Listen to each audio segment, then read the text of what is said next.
Welcome to The Tea with Martha, where we spill the tea on the untold truths and real struggles of entrepreneurship. I'm Martha Pachow, a fellow business owner who's learned the ins and outs of business the hard way. Get ready for unfiltered discussions on the highs, lows, and messy realities of entrepreneurship. It's time to spill the tea and vent it out with us. Well, Kara, thank you for meeting us here today. My friend Kara has been a mentor of mine, and she is just not only a phenomenal wife and has raised a beautiful family, but she really is someone who embraces that grace and grit and is unapologetically a businesswoman, an investor, and just so much value. So I'm excited to dive in. Kara, take it away. I'm so excited to be here and just to have a conversation and let people in on behind the scenes of what really happens when you're building a life that you truly desire. Yes. So Kara and I met I actually followed her podcast. That's how I came across. So this is coming full circle, actually. And Kara and her husband, Mike, run a next level couples mastermind. And my husband and I joined that, I want to say a few years ago now, which seems like it was yesterday. Totally.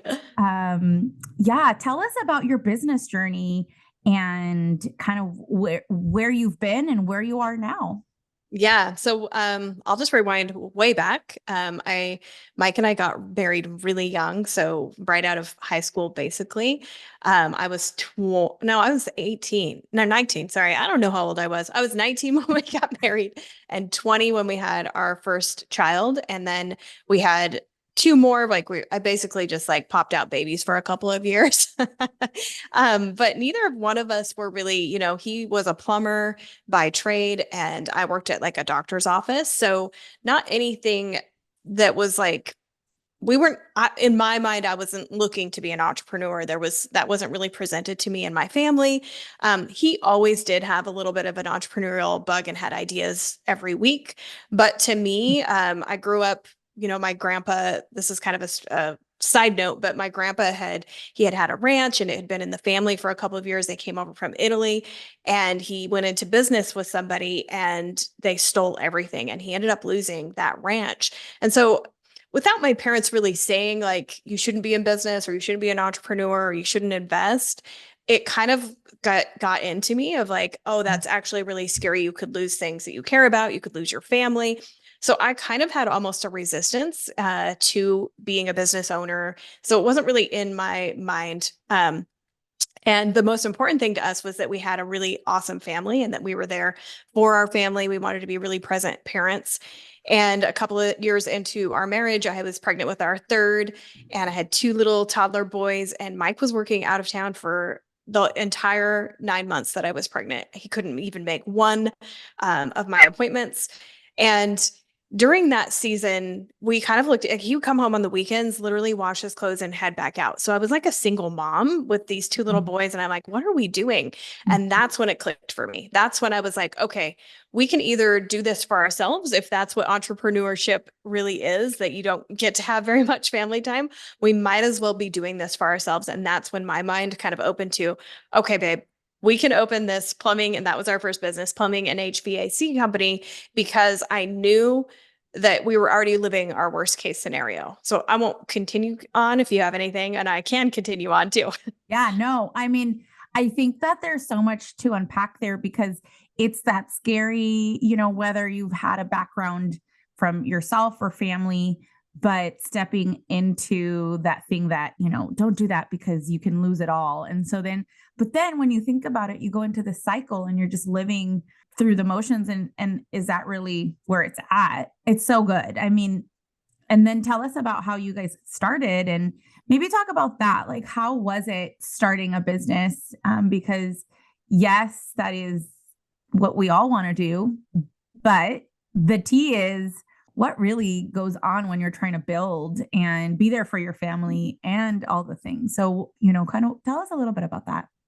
Yeah. And, I think the thing, when we were doing that and when we opened the business, we didn't have anything to lose. We didn't have a lot of, and I think that that's something to key in on too, because when we have built something that we can lose, it gets harder to like take that leap, but Yes. it doesn't really make a difference. So I just want to because at this point in my life, it's easy for me to be like, start getting comfortable instead of taking those risks and taking those leaps and kind of attaching myself to things or possessions when really in reality those things are not, if I still keep taking those leaps like I did when we were in our early 20s, then it will pay off just like it did then, right? So I want to just like key in on that. Like so Yes. many times it's in our mind that we're going to lose something, or we're scared, we start getting scared to take those risks when in reality it's really about that growth journey. So we started our first business, knew nothing about business. um, my husband was like, "Go back, buy this system called QuickBooks. We need the construction one." And I was like, "What?" So I like go buy it, and we set up all the books, and we didn't know what we were really doing. So we hired coaches, and we hired coaches that we could not afford. But we couldn't afford not to hire them as well because we didn't know, neither of us went to school. Not that I think college really helps you to be an entrepreneur, because I don't think it does. But it was really like the school of hard knocks, right? Like we just dove in and did the next best thing, made a lot of mistakes. But, in the early years, I really wanted to be a present stay-at-home mom, but I was working in the business, like setting up all like the behind the scenes. And then it got to a point where it was too much, and we brought in somebody to take over that position. But then I kind of always got pulled back in. But I think, there was seasons where we were both just our heads were barely above water because, you have little kids and you want to focus on the family, but then you're running a business. So there was a lot of seasons and times where we were not keeping our family a priority, or we were not keeping the business a priority. And one of them got off track, I would say. And just like realizing, oh, we need to bring this back to what we want it to be. Because I think that's the most beautiful thing about opening a business is you get to create the life that you desire and that you want. But it doesn't mean that you're not going to have like seasons where you're working your tail off and there's not much time, right? Like you're going to have to fit in the family time in making sure like maybe dinner's the priority every week, or, Saturdays or Friday night, whatever that looks like for you, making sure that you're putting that in your calendar, just like you do the things in business. But it is a lot of work. And especially when you're starting out, like that grit and that time that you're putting in is a lot. Yeah.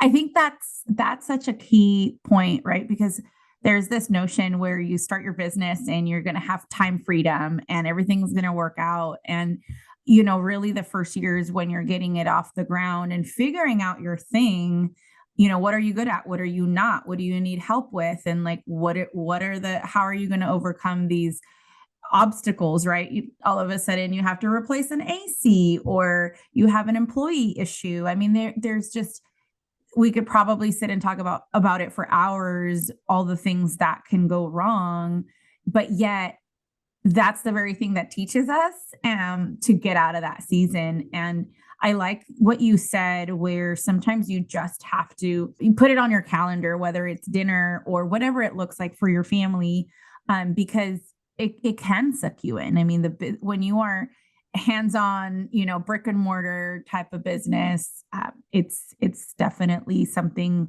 that it's okay. And there's seasons, and that's part of the sacrifice that you have to put in.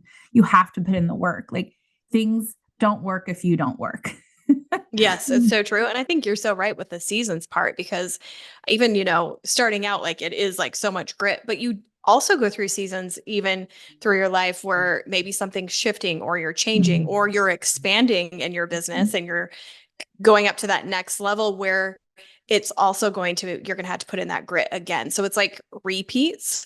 And once you get the hang of it, you're like, oh, okay, I know what this season is. Like this is grind season. And so let's put our heads down and do this, because on the other side of that, that's going to create the freedoms of why we really truly wanted to start our businesses. But it's knowing that you have to do that part first. And then on the other side, you'll get those freedoms. But then again, it cycles through, and just knowing which season you're in and being okay with that.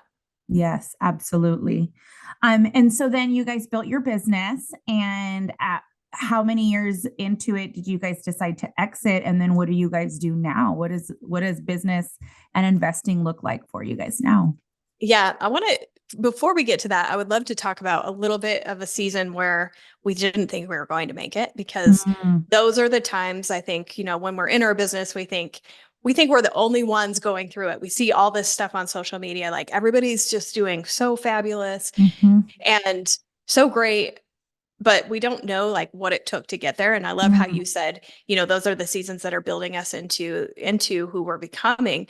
But I remember it was 2007, into 2007. The market we were in didn't really get affected by the whole 2008 crash or anything like that. But we were working in the mines, so it was a mining community, and so minings were a huge part of our revenue. And there was one particular mine that we were working at, and they owed us a lot of money. At that time, it was like 300,000. And, when you have a brick and mortar, you're really relying on that cash flow to pay your employees. And mhm. it's just a big part of your business. And I remember we got a call and our employees were like, the gates are locked at this mine.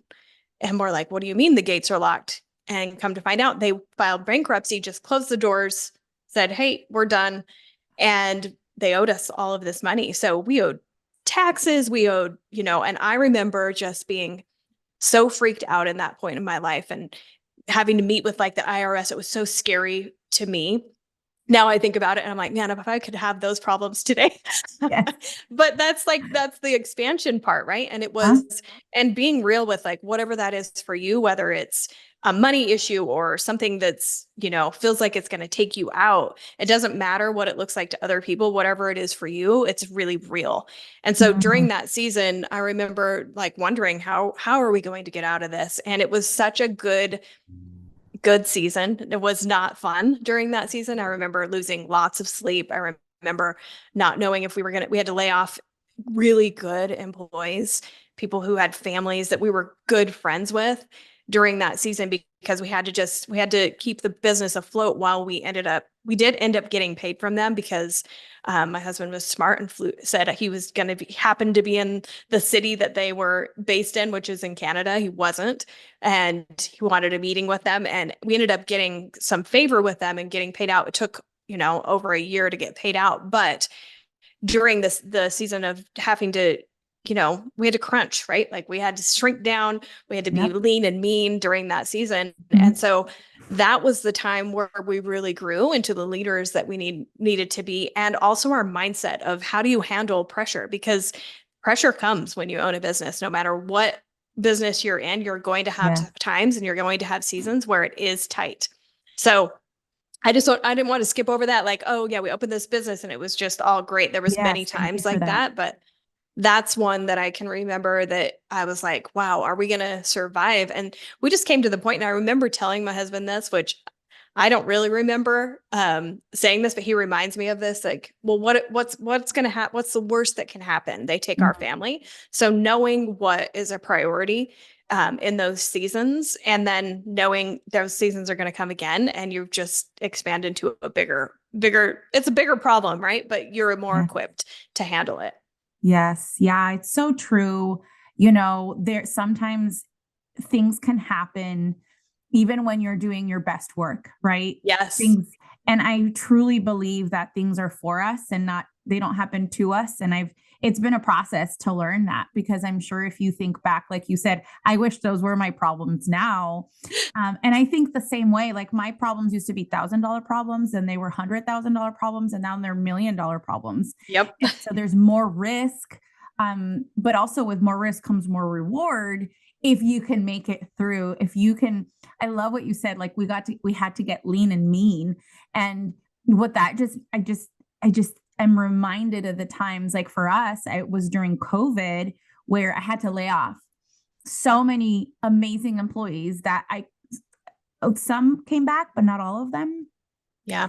And so you're thinking like, how can we stay afloat? How can I keep the lights on? And where things got scary really, really fast. And yet now I look back and I think, one, how did we make it through? But somehow we went into action. You have to crunch and you have to pivot really quick, And truly what they say is what doesn't kill you makes you stronger. Yeah. It is. I mean, it's the thing that is going to propel us to the next level, because new levels, new devils. And it's like, yay, I made it to the next level. What's next in this journey? Because it's just a journey. It's not about the money or the outcome. Yes, we're building a business and want to build our wealth and legacy, but it's who are we becoming in this process? Like, I've learned so much about myself and about the people around me in the hardest times, not in the good times, because everybody wants to be on your team and everybody wants to applaud you when things are going right. But when it's not, what are we really made of? Like, what am I really, what is my priority? What do I really care about? Yeah, I think those are the seasons where it really is who you truly are. We mostly see people at the top of their game and what's happening, but I want to see somebody at the bottom of their game and see how they're reacting, because that's where, I mean, it's like lifting weights, right? Like, you're building those muscles, they're getting torn down during those seasons. And so during that's when the building of it is. Same thing with our businesses. That's when we're really building the muscle and the things to get to that next level. So yeah, I wish that we could see behind the scenes. Most people don't want to talk about those seasons when they're in them, because you're just trying to survive, if we're being honest. But I think we need to talk about those seasons more often, because it's real.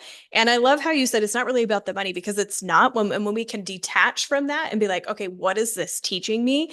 And what's God trying to show me in this season about myself, about where I'm going? That's when the magic starts happening. And when you've had those experiences and you can look back on them and be like, oh, that was such a great lesson. Then when you're in the seasons, you can be like, oh, this is I know what this is doing. But it's still, it doesn't make it easy, but it's also like, okay, I know that there's something good coming out on the other side of this. Yes, this is so good, because I mean, that's the whole premise of the Tea with Martha, these conversations, because there's so much out there. And I love that, right? We also need the motivation and the empowerment and to hear people's success stories. But I think that there's also such power in talking about, hey, like, I also was about to lose everything, or at least it felt like it. I also had to make decisions that were maybe not what I wanted to do. And I think taking action, I'm such a action driven person. Like, can we just find a solution and act on it? Why are we getting emotional or what? You just have to learn. That is the differentiator in an entrepreneur, is taking massive action, being the decision maker when it's not easy.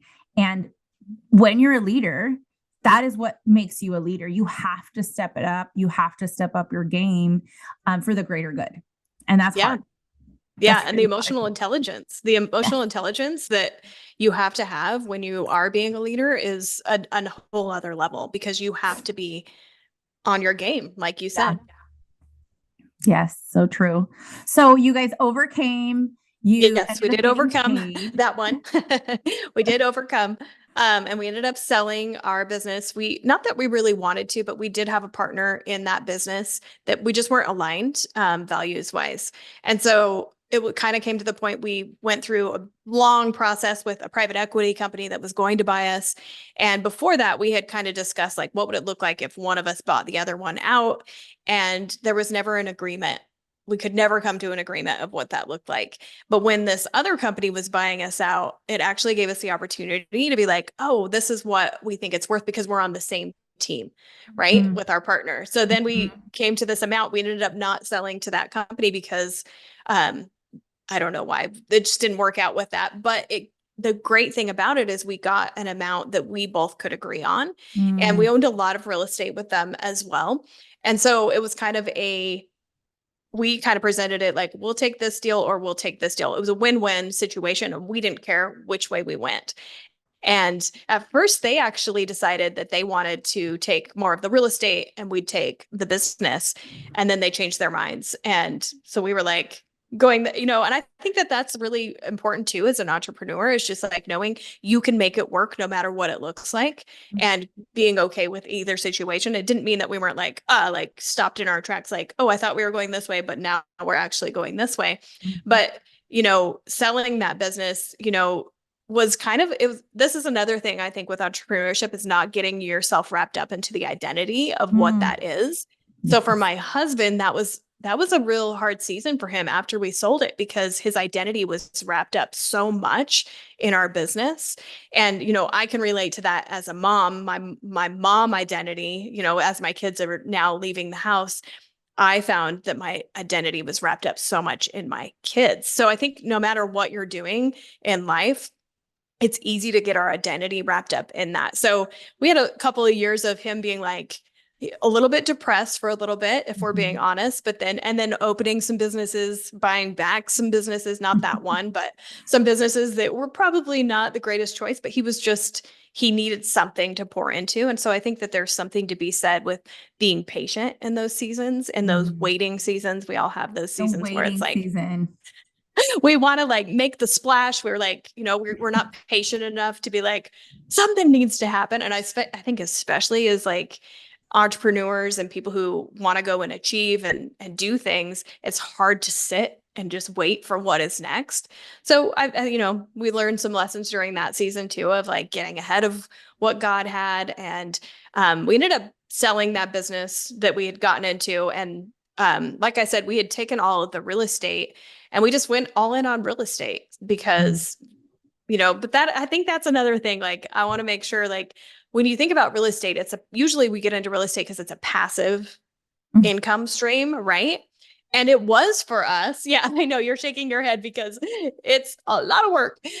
But, it was very passive for us for many years. But then we went all in on business and then it became a business.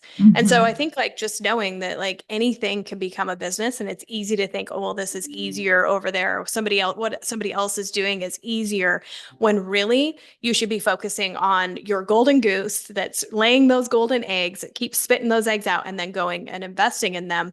But yeah, so we invested primarily in mobile home parks all over the country. That's our primary business. I don't work in our business anymore though, which is kind of crazy. Like I said, I would always get called into our business when something was going wrong or somebody left as an employee. They'd be like, bring in Kara and she'll fix it all. And probably 2019, I just was like, I don't want to be the fixer anymore. This is not, I mean, I can do it, but I'm not a detailed person. I was doing things like, bookkeeping, and I was doing, I've done every part of our business, investor relations, property management, all of those things. It wasn't just really my passion, and I didn't need to be there. So I kind of drew a line in the sand and said, I'm not coming back.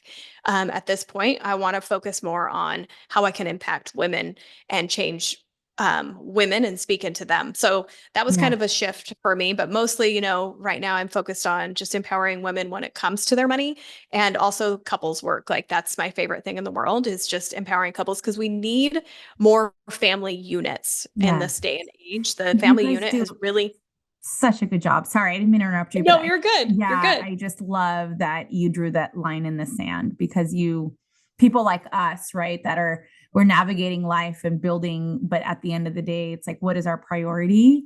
Yeah. And I love everything you're talking about. It's so, so important. Yeah. I mean, if you look at the family unit, it's really been torn down in the last like 50 years. And just even the agenda of like, what is a family, right? What is a family right now? There's so many people not getting married now. And really just bringing back that family unit, because that's really where we can make the impact to the next generation, is in our family unit. So that's what I'm mostly passionate about. So that's kind of like a background of what we've been up to and what we're doing now. And it's such a beautiful thing, because it's a journey, right? And that's, I think, for me, when I look back at our life, our family, our business, having someone like the Ayalas that have been there, have both built a business, exited multiple businesses, but also raised a beautiful family. Sometimes we think that can't happen. There's something that maybe is out there where it's like, well, you have to pick, you can't have both. And I don't believe that. I remember Mike telling us one time on a call with my husband and I, and he said these words, and he said, you can have it all, but you can't do it all. And I remember it kind of giving me permission to say, like, I can build the thing. I can go do all these things. I just need more and more help as we elevate who we are, as our journeys bring us to a stage where we can draw the line in the sand and we don't maybe have to do all the jobs. But Yes. to get there, sometimes you have to. And people want to bypass that, thinking that, they just kind of want to skip the levels and skip the journey.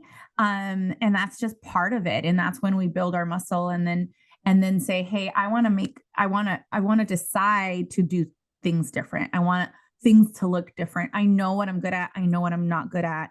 And God does such a beautiful thing when we surrender that, when we say, I'm going to make the hard decision of like, I don't want to come back and save you, or I don't want to be the bookkeeper. I don't want to be the, the sub, the interim, whatever department. It gives permission to do the things and then also say, hey, I've earned my right to focus on the thing I want to do the most. And what a beautiful journey. And I'm firsthand blessed by you and Mike and my husband and I, we've had such great conversations as a result, because it's allowed us to have this permission of like, oh, okay, we can do all the things, or we can have all the things. We can't do all the things. Yes, exactly. And I think, when you're thinking about that, it's not even just like in your business, what you want to do, but even in your home. I think that that's a huge one of like, what can I outsource in my home that I don't actually enjoy doing, but it's just, and I think especially for women, there's so much pressure to be all the things, like be about, like the Barbie movie, that scene in there, like it is so perfect because there's so much pressure for us to be the perfect mom and to be like making sourdough bread and then have chickens in the backyard, but also run this business, right? Like, and yes, you can have those things, but like, what can you outsource in your home? And I think, I have this good friend, Elaine, and she always says, my only job in my house is to have sex with my husband and play with my kids. And I love that because she outsources everything that is outside of that because she doesn't want to be the person who cooks in her house. Now, if you enjoy cooking, obviously, you should continue cooking, right? But I think, as women, just giving ourselves permission to ask for help and get help in our household and in our business, both things. Like, what can you strip off of you that is taking your time and even energy? Like sometimes it's just energy of like, what do I have to cook for dinner? Like there's so much space that gets held in our minds. And once you free that up and you're able to just focus on the things that you really like, being with your kids, spending quality time with them, doing fun things with them, and also running your business, doing the things that you want to be doing in your business, the things that you're actually skilled at. Yes. Like giving yourself permission to invite other people in to help you. Well, and that's when we show up as our best selves. When we're doing the thing we're not equipped to do or we shouldn't be doing, we rob ourselves and we rob others of actually of shining our brightest light in that and what we're supposed to be doing. I've learned that through the years too. And it's releasing that identity of like, I have to do it all. I have to be it all. And actually, who said that? Yeah, it's so true. And for future generations, like who are we setting an example for of this impossible way of being as a woman? And it's, and that's, if we come back to even the family unit, that's why there was like families living generations and still like in Mexico or in other countries, the Indian families, they live generationally because they need help. But we as Americans, we're like, kick our kids out when they're 18 and go do your own thing. And we just like have this separation between our families when really we were designed to have help the whole time, but we just got away from the way that it was designed to be. Yeah, so true. So true. And now that we get to pick, maybe, pick our family, pick our circles, that just goes to show how important, I also want to kind of go back to you originally when you were talking about when you guys were building your business and getting the help and hiring coaches that you couldn't even afford. Right. And I feel like these two things are so pivotal because when we don't, and we feel like we're in a silo, whether it's raising your family or you're in a tough season, maybe in your marriage or with a child, or with health, like those circles matter so much, that people can carry you when you just can't. They can pray for you, believe in you, speak life into you. And whether that looks like, hey, I'm going to bring you a meal, or I'm going to watch your baby while you take a nap, or I'm going to, hey, here's a spreadsheet that I use, like whatever that is, we all need that help. And sometimes it comes at a price. I mean, I know I've heard this in many circles, but like I pay for friends, and thanks to those friendships and to those investments, I have found that I have built this beautiful network and circles of people that are just genuine and want to see you win, and also are so giving. Like they're giving of their time, they're giving of their expertise. And we all need that. We need that so much because we don't know it all. And believing in ourselves often comes from the people that are believing, in us and calling us to our higher self. Yeah. And I love that you just brought up, even having to pay to be in the rooms. Not all rooms you have to pay for, but I can tell you the quality of the people that I have paid to be in the rooms are my closest friends. They're the people I call in my hardest times, because when you're seeking out a community, you have to think about, where are these people hanging out? Where are the people that you need and that you're missing maybe in your life? Where are they hanging out? And that could be a lot of different places, right? Like it could be a church, it could be friends at a gym, right? Like it could be a lot of things, but whatever it is that you're lacking, whether it's maybe in having other business-minded conversations or faith conversations, right? Like whatever that looks like for you that you feel like you're missing, you have to go where those people are. And a lot of times when we're growing our businesses and we're wanting to go to that next level, it is in a paid community.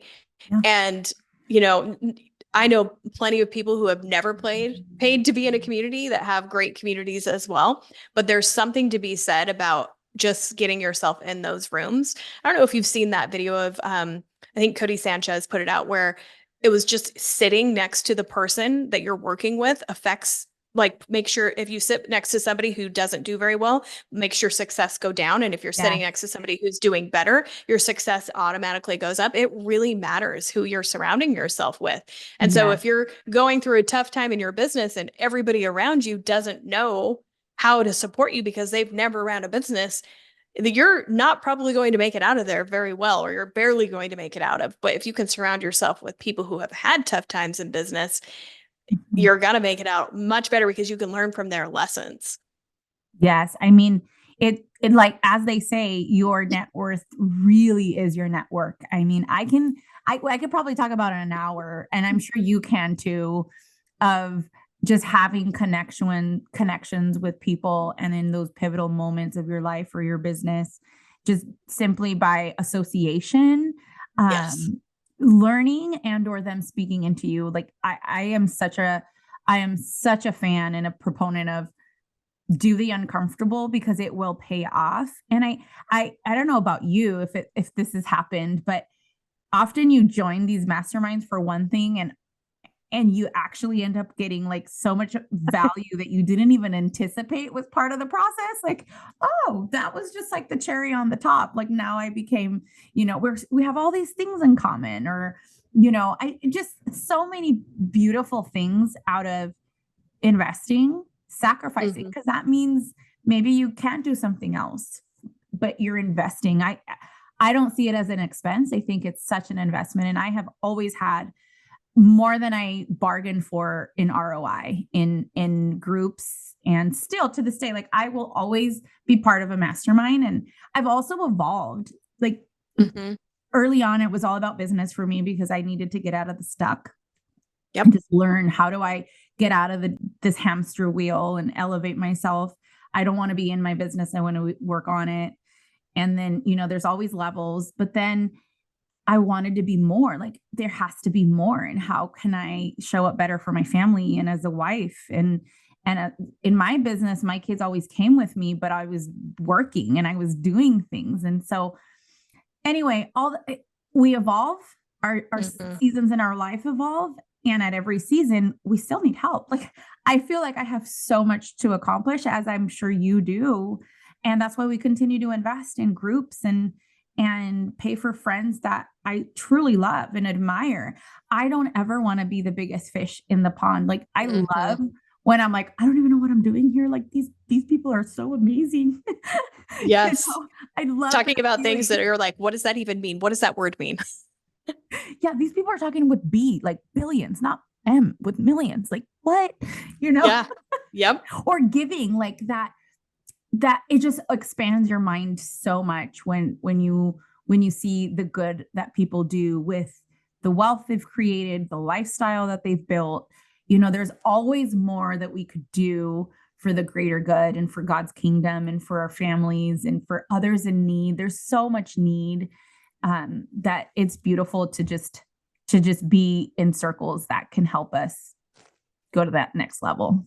Yeah, I love that you brought that out, like expanding into the giving, because that's one thing that really took me by surprise, getting in communities with people who were wealthier than me, seeing how giving they were and what they were doing with their, because you always hear that thing, like, when is enough enough? And I'm sure you've been asked this, like, when is enough enough, Martha, right? Yeah. But the thing is like, enough is enough when I'm not having fun anymore.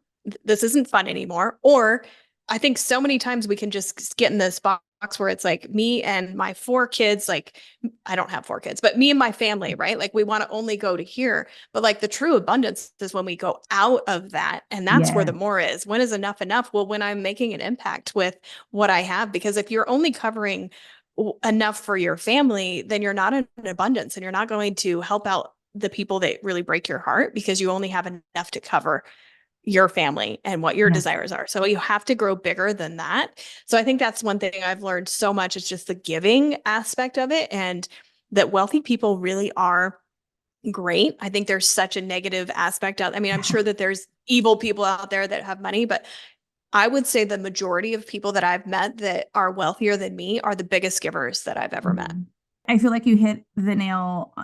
For me growing up, I mean, I remember thinking or believing somehow this notion of like more somehow is greedy or more isn't godly, or I think that we meant well. They meant well by having this undertone. But really, when you look at kingdom principles, how God created, especially women, right? It's in the church. Sometimes it's like, well, women need to be barefoot and pregnant, somehow that's like this thing.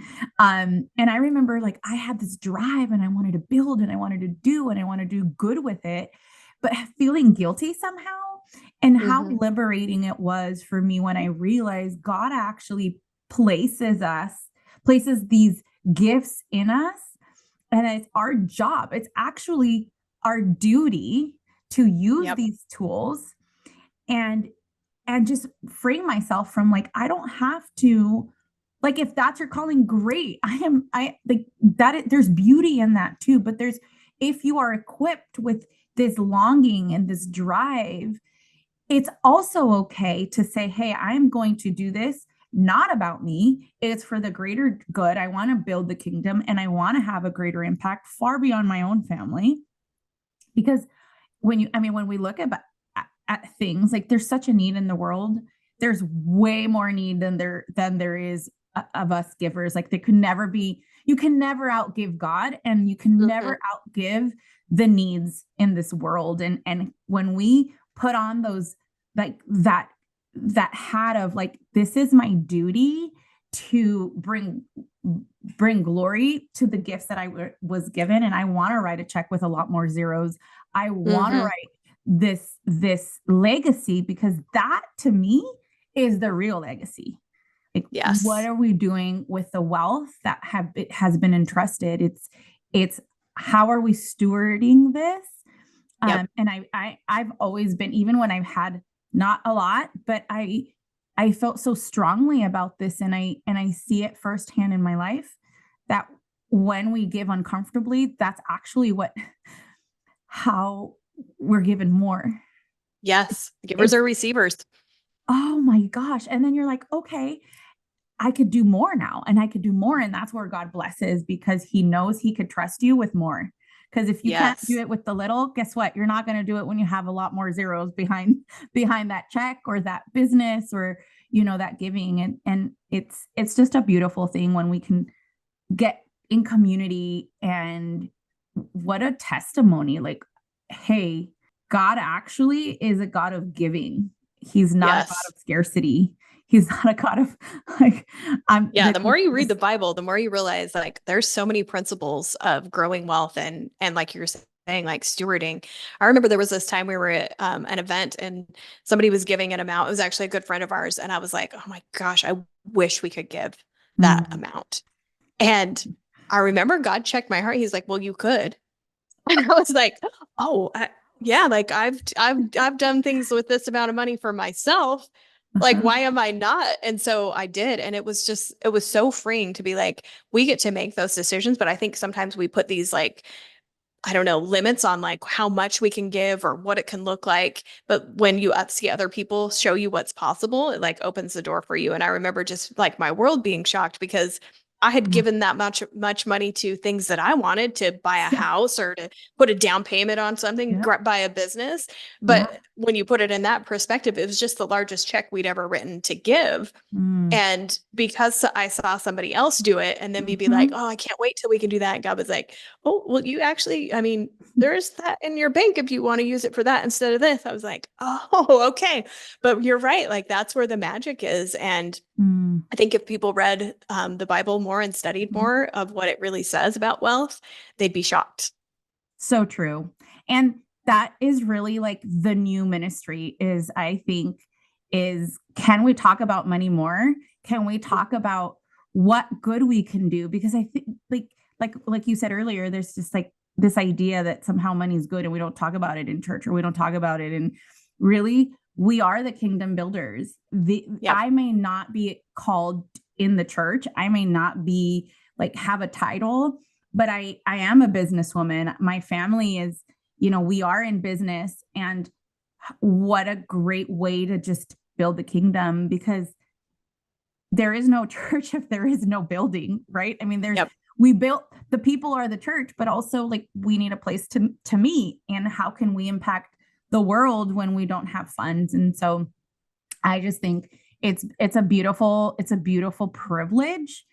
And I think it's a mandate. Like to me, it's like non-negotiable. If I want to be successful, it's our responsibility. Yep. Yeah, we have a responsibility.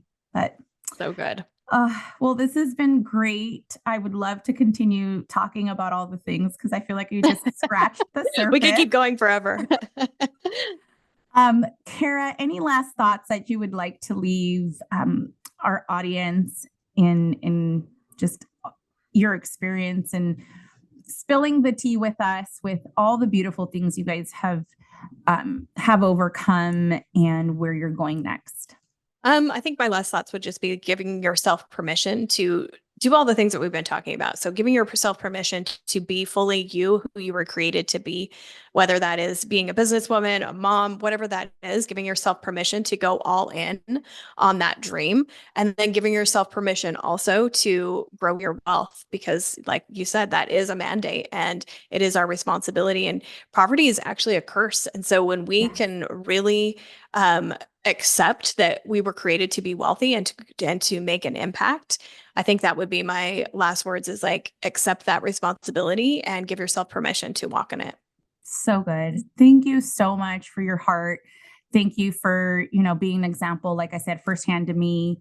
And I just love having you in my life. And you've been a pillar in the personal sense. And of course, in business, I love being around brilliant people, and seeing you guys it's just really a blessing and an honor. Where can our listeners find you, Kara? Probably Instagram is the best place. So Kara_Ayala. If you DM me there, I usually am pretty responsive. I also have a community for female investors. If you're interested in that, you can find that at rainandco.com or rainand.co. Sorry. And yeah, so reach out to me on Instagram. That's probably the best way. Awesome. And your podcast, what's the name of your podcast? Marriage, Money, and Mayhem. I love it. Okay, so we will tag everything on the description below. Thank you again, Kara. And I can't wait to chat again about all the things. Me too. Thank you. It was so much fun. Thank you for joining me on another episode. If you enjoyed today's tea, make sure to follow, rate, and leave a review. Stay connected with us on social media at The Tea with Martha for updates and behind-the-scenes moments. Remember, every woman's story is a sip of inspiration, and together we're brewing success. This is Martha signing off. Cheers!